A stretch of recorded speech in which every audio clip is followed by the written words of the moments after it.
é unha rolda de prensa, un momento importante, trascendente, é dicir, non só porque imos a falar da situación do sector lácteo, sino porque pola importancia que ten este momento e polo que convocamos a rolda de prensa. Estamos a 10 días prácticamente de que as industrias nos teñen que presentar a oferta, porque o 1 de agosto se van a renovar a maior parte dos contratos entre produtores e industria neste país. Por lo tanto, antes do día 1 de xuño nos teñen que trasladar as ofertas desde as industrias lácteas e a partir de aí temos estes 2 meses e 10 días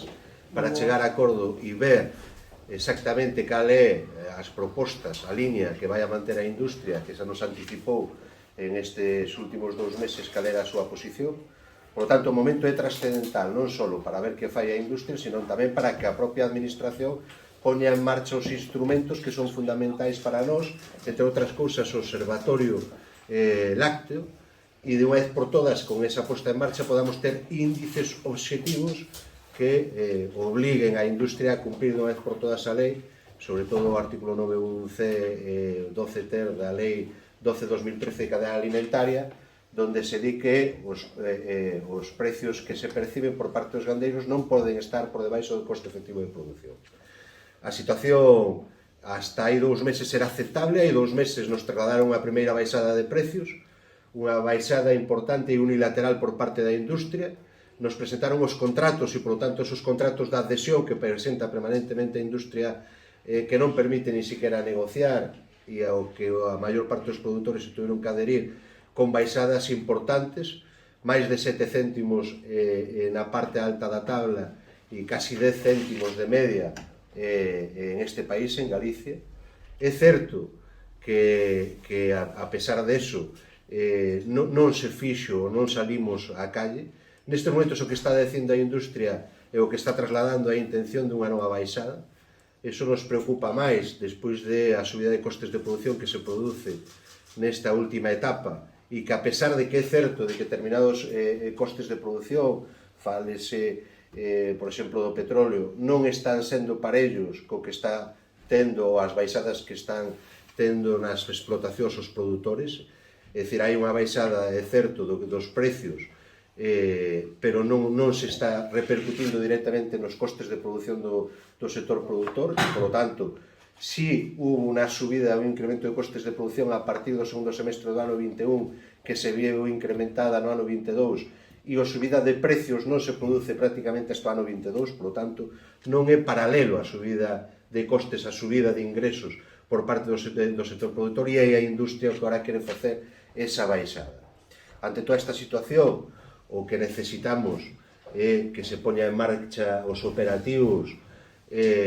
por parte da administración e que se poña en marcha as medidas que estamos pedindo desde hai tempo e que permanentemente anuncia a administración e que anuncia como logros continuos, pero que non están funcionando e que non están publicadas nos diarios oficiales. E volvo a repetir o problema do observatorio, e o que queremos é trasladar a denuncia de esa doble moral, de esa doble forma de actuar que ten a industria. Por un lado, trasladando propostas por escrito para evitar que se siga producindo unha caída de produción no noso país, dicindo que hai que mellorar a situación do sector produtor e facer atractivo o rural. Eso o di a través de, hai poucos días, facía pública unha proposta, un decálogo desde a Federación de Industrias Lácteas deste país, que aglutina o 90%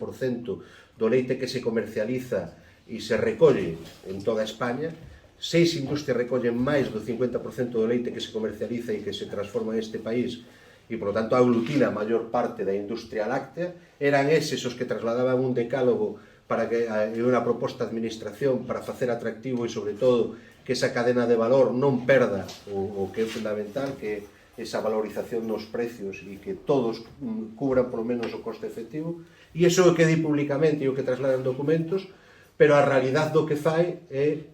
exactamente o contrario. É dicir, presentan a finales do ano 22 un contencioso administrativo donde só Unións Agrarias como organización agraria está o se opón ao que pide a industria láctea, donde basicamente o que pide é que se elimine o que se regula como a compra de leite a perda. É dicir, o que trata de eliminar a través dun contencioso administrativo é a modificación da lei de cadena e que se elimine a parte donde se obliga a todos os eslabones da cadena a pagar como mínimo o que lle costa producir a anterior. É dicir, o que está trasladando en definitiva a industria é eliminar o único para eles problema, que é esa cláusula que introducen en todos os contratos onde se comprometen a cubrir os costes de produción, a que o precio non este por debaixo dos costes de produción. Precisamente o miércoles, no Tribunal Supremo, Unións Agrarias presenta unha pericial que se vai a ratificar diante do Tribunal Supremo. Tamén a FENIL presenta outra pericial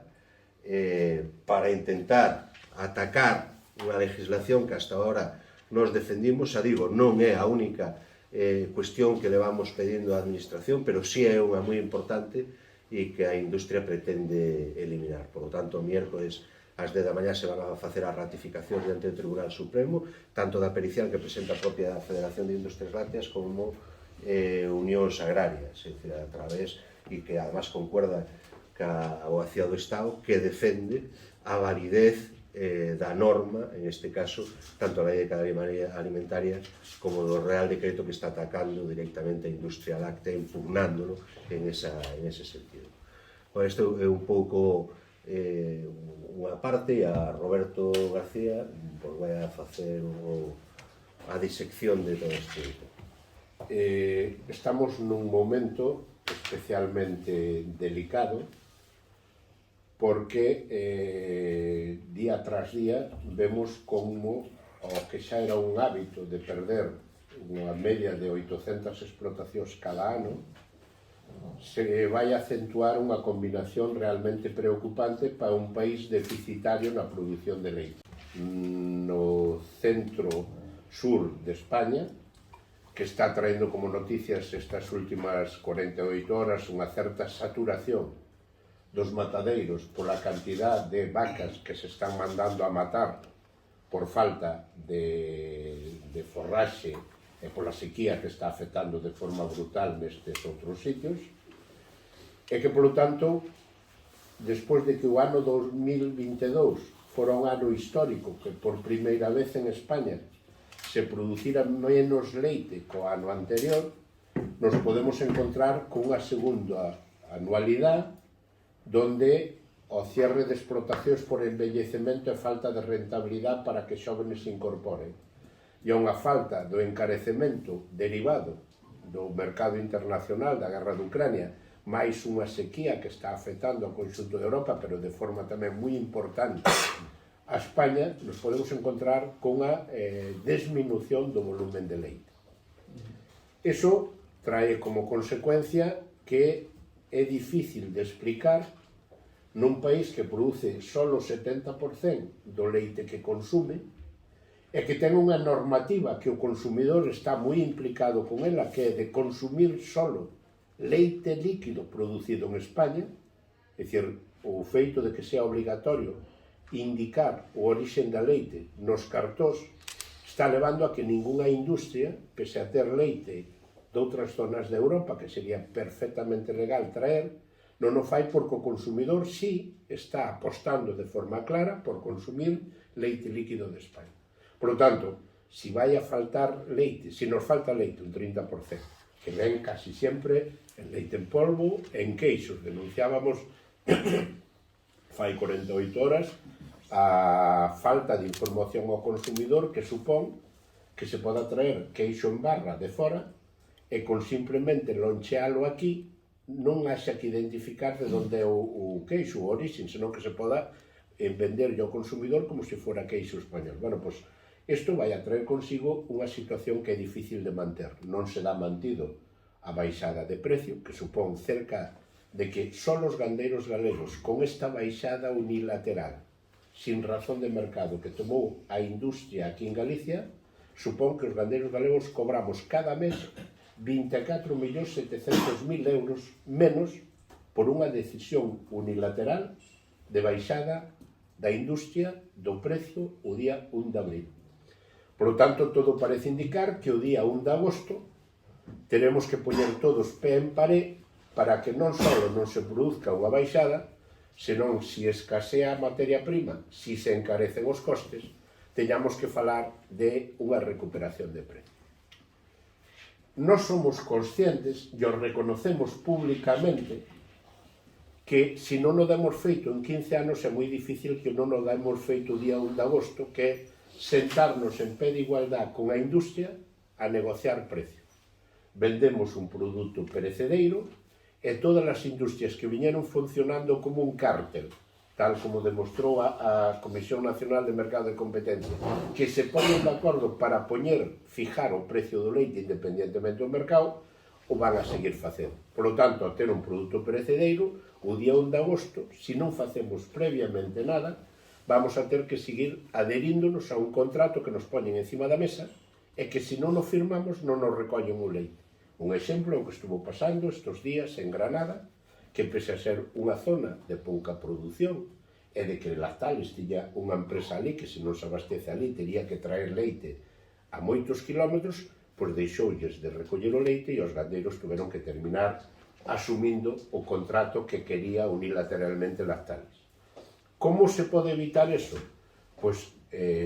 reforzando o que non ven funcionando da lei. Que non funciona da lei? Da lei non funciona de que as baixadas e subidas non poden depender do que teña forza na negociación. Se asumimos que a industria que decida quen lle compra e a quen non é de forma coordinada, temos que ter algún elemento obxectivo que eu non decida como gandeiro canto quero ganar máis, pero que a industria tampouco decida canto ten que baixar. E que, polo tanto, as subidas e baixadas vayan ligadas a un índice obxectivo dos costes de produción. Si mañá, o 1 de agosto, podemos obxectivamente demostrar nese observatorio que o pienso, que a enerxía, que a mão de obra baixou un 15%, terá toda a lógica do mundo que nesa negociación podamos aceptar unha baixada do coste dun 15%. Non pretendemos ganar máis, pero non pretendemos que nos baixen un precio se o coste non baixa. É dito á inversa. Para iso que fai falta? Que xa nos anunciou a Xunta, creo que vamos pola número 16, de que a solución vai vir pola vía da conta láctea. Nós, como organización, estamos colaborando, entregamos, onte mesmo subimos á plataforma varias 200 explotacións cos costes para poder incorporar esa conta láctea, donde vamos a, polo tanto, poder ter un instrumento suficientemente amplio ca cantidad de explotacións que xa ten a Juana de Vega para ter un índice obxectivo de variación de costes.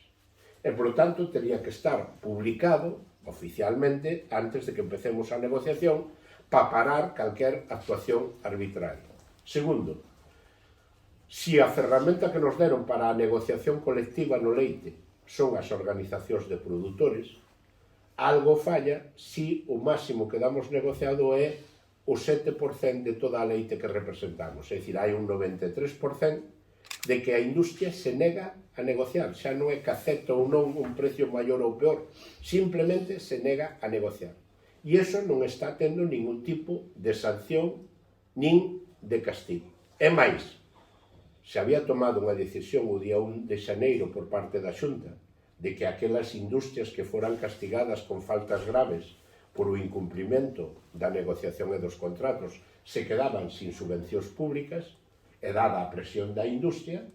en marzo se sacou un novo decreto no Boletín Oficial de Galicia dicindo que se anulaba esa situación e que, por lo tanto, as que incumplan e cometan faltas graves van poder seguir cobrando subvencións públicas. Cando ningún traballador, ningún ciudadano, cando recibe unha subvención pública, se ten algunha deuda pendiente ca administración, inda que só sea unha simple multa de tráfico,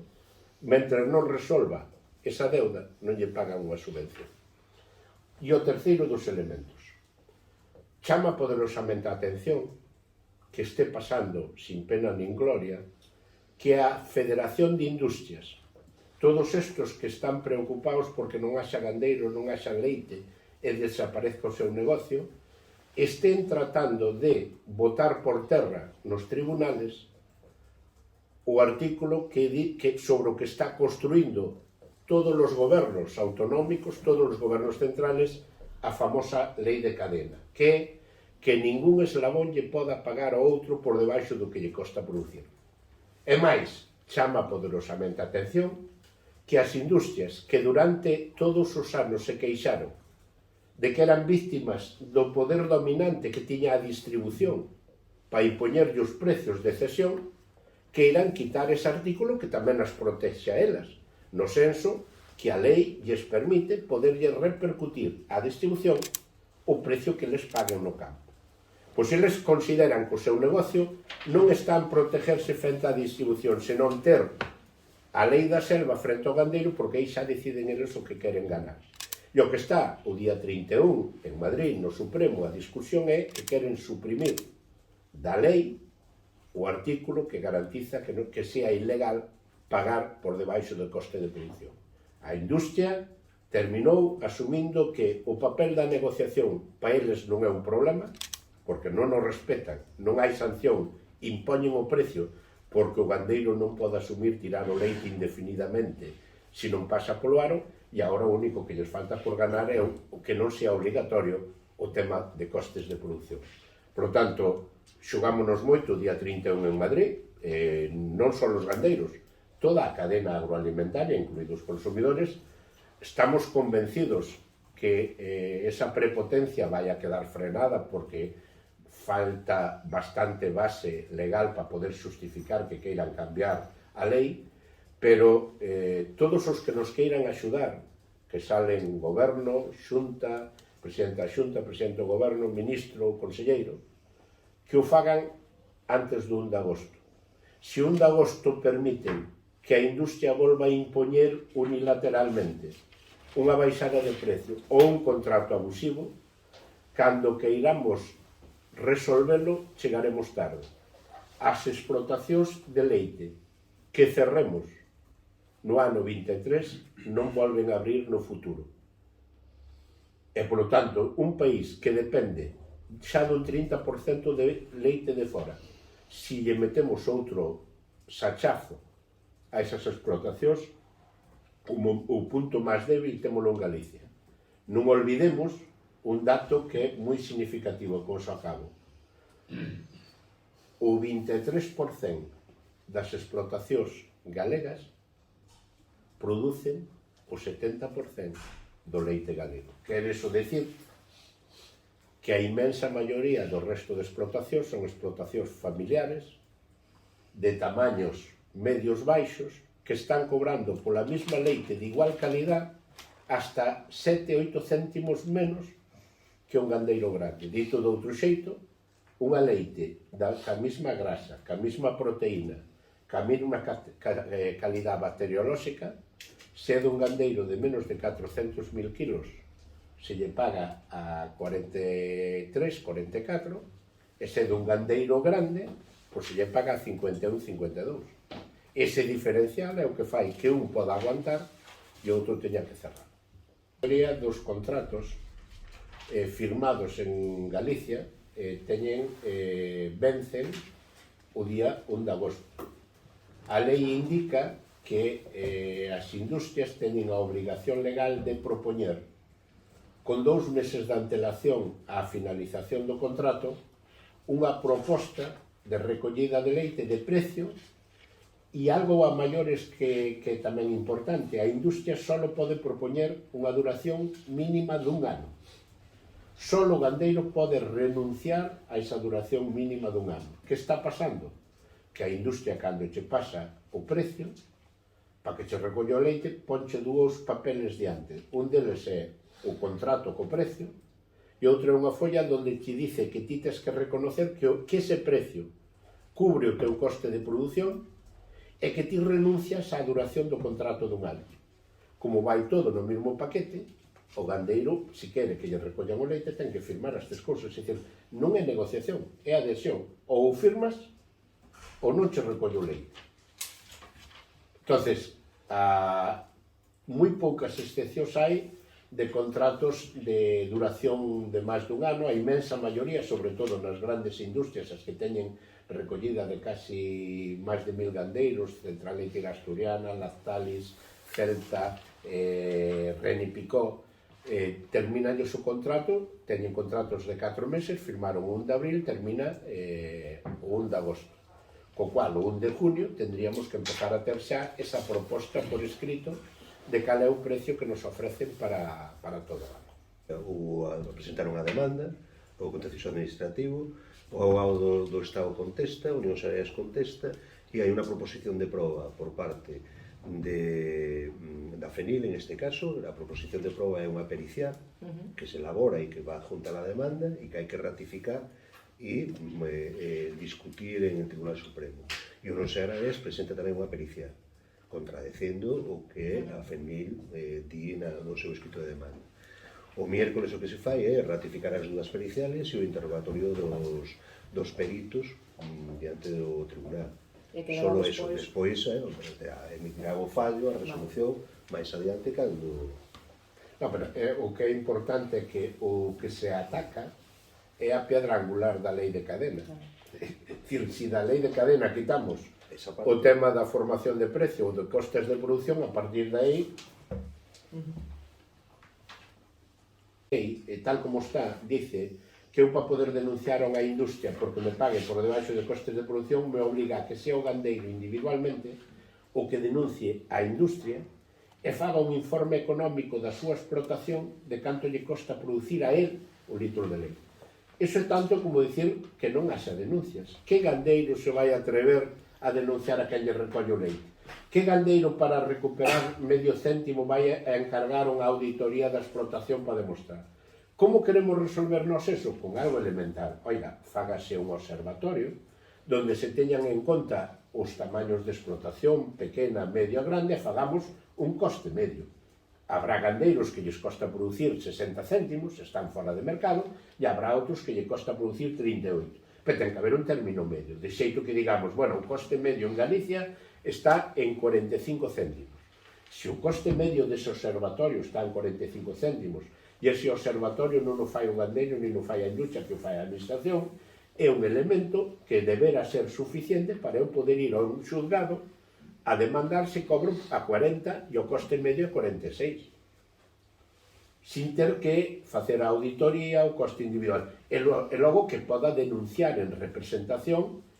a organización de produtores ou un sindicato, como se fai nos convenios colectivos de empresa, que non ten que ser o traballador directamente o que vai á inspección de traballo, porque tanto como botalo aos pés dos cabalos a cada gandeiro que se enfrente ca industria. Se estamos falando de que estamos firmando que nos poñen diante porque se non nos colle o leite, pedirlle a un gandeiro que se inmole na plaza pública denunciando a industria de turno, non só non lle recolle esa, senón que nadie lle vai coller para traer ese gandeiro conflitivo.